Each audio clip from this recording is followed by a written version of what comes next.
और मस्जिदों का अधिग्रहण नहीं तो मंदिरों का अधिग्रहण क्यों? नमस्कार, आप देख रहे हैं जन जागरण मंच। आज का विषय है हिंदू मंदिरों का अधिग्रहण, एक ऐसा मुद्दा जो न केवल हमारी आस्था बल्कि हमारे अधिकारों पर भी गहरा प्रभाव डालता है। आज हम जानेंगे कि क्यों केवल हिंदू मंदिरों का अधिग्रहण होता है, चर्च और मस्जिदों का क्यों नहीं। मंदिरों का इतिहास और राज्य का हस्तक्षेप। भारत में मंदिर सिर्फ पूजा स्थल नहीं बल्कि सामाजिक और आर्थिक संस्थाएं भी रहे हैं। प्राचीन काल में ये न केवल आध्यात्मिक केंद्र थे बल्कि समाज के विभिन्न विकास कार्यों का संचालन भी करते थे। लेकिन अंग्रेजों के शासनकाल में यह स्थिति बदल गई। मंदिरों की संपत्ति पर राज्य का हस्तक्षेप बढ़ता गया और आजादी के बाद यह और भी मजबूत हो गया। आश्चर्य की बात यह है कि यह हस्तक्षेप केवल हिंदू मंदिरों तक ही सीमित रहा। चर्च और मस्जिदें इस व्यवस्था से बाहर रखी गयी। यह भेदभावपूर्ण नीति आज भी जारी है। सवाल यह है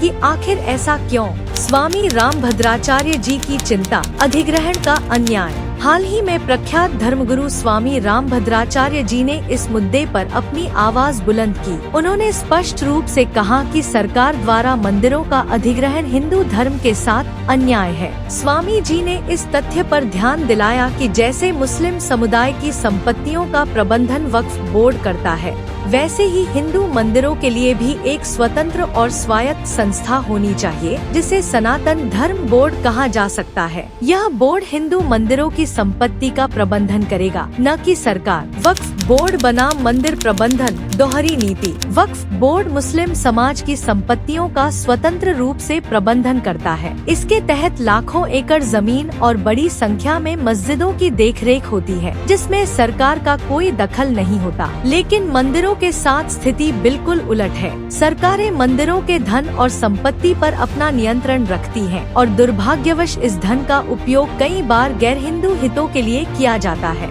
यही वह बिंदु है जहां स्वामी जी ने धर्मनिरपेक्षता के नाम पर हो रहे इस दोहरे मापदंड पर सवाल उठाया है। मंदिरों का धन किसके लिए और क्यों? मंदिरों में दान किए गए धन का उद्देश्य समाज के धार्मिक और सांस्कृतिक विकास के लिए होता है, लेकिन देखा गया है कि सरकारें इस धन को अन्य क्षेत्रों में स्थानांतरित करती हैं, जिनका हिंदू धर्म या उसके अनुयायियों से कोई लेना देना नहीं होता। क्या यह उचित है कि हिंदुओं के दान का उपयोग ऐसे उद्देश्यों के लिए हो जो उनके धर्म या समुदाय से संबंधित न हो? यह एक गंभीर प्रश्न है, क्योंकि यह मुद्दा केवल धन का नहीं, आस्था और न्याय का भी है। हिंदू समाज के जागने का समय। आज की सबसे बड़ी आवश्यकता है कि हिंदू समाज इस मुद्दे को गंभीरता से ले और जाति, वर्ग, भाषा के भेदभाव से ऊपर उठकर एकजुट हो। हमें यह समझना होगा कि मंदिर सिर्फ धार्मिक स्थल नहीं है, ये हमारी सांस्कृतिक धरोहर और सामाजिक शक्ति के प्रतीक हैं। हिंदू समाज को संगठित होकर सरकार से यह मांग करनी चाहिए कि वह मंदिरों का अधिग्रहण तत्काल रोके और मंदिरों के प्रबंधन को पूरी तरह से हिंदू समुदाय को सौंपे। स्वामी रामभद्राचार्य जी का सुझाव, सनातन धर्म बोर्ड का गठन। स्वामी जी का सुझाव है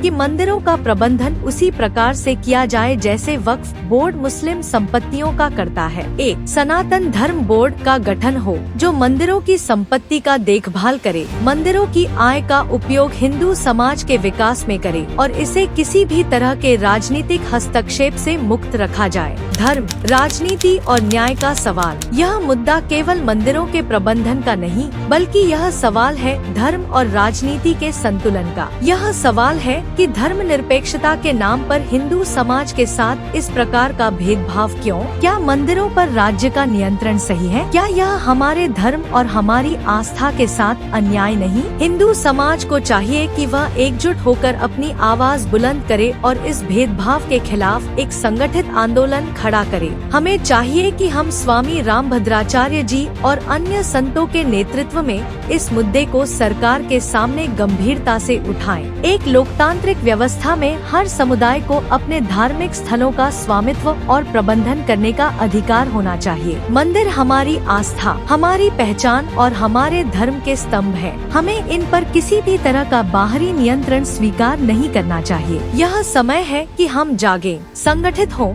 और इस अन्यायपूर्ण प्रथा का अंत करें। क्या क्या आप भी मानते हैं कि हिंदू मंदिरों का अधिग्रहण बंद होना चाहिए? अपने विचार कमेंट में बताएं और इस वीडियो को ज्यादा से ज्यादा शेयर करें ताकि हर हिंदू तक यह संदेश पहुंचे। धन्यवाद।